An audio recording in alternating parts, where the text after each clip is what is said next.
रोज लोगवन से सुनी सुनी ताना, हमरा जिए के लौके ना बहाना। ए बाबा नजर फेरे, रोज लोगवन से सुनी सुनी ताना, हमरा जिए के लौके ना बहाना। अब तो हरे भरोसे खड़ा बानी हम सीना तान। भोला जी ऐसे बढ़िया ले लो न जान। भोला जी दुखवा से तड़पे परान। भोला जी ऐसे बढ़िया ले लो न जान। भोला जी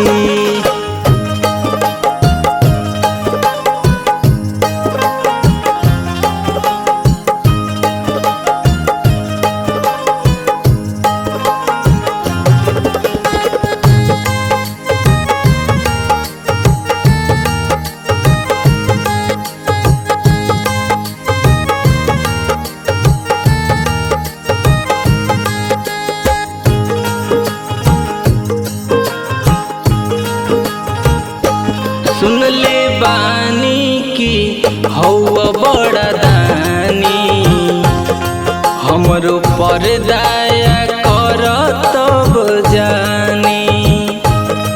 नजर फेर बाबा, सुन ले बानी की हौवा बड़ा दानी, हमरो पर दया कर तब जानी।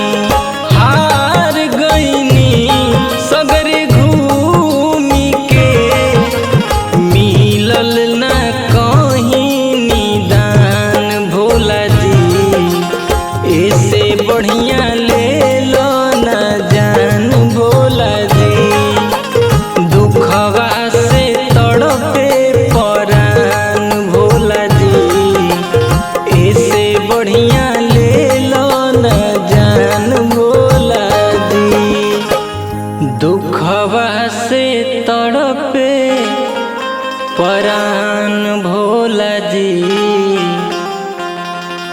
ऐसे बढ़िया ले लो न जान। भोला जी।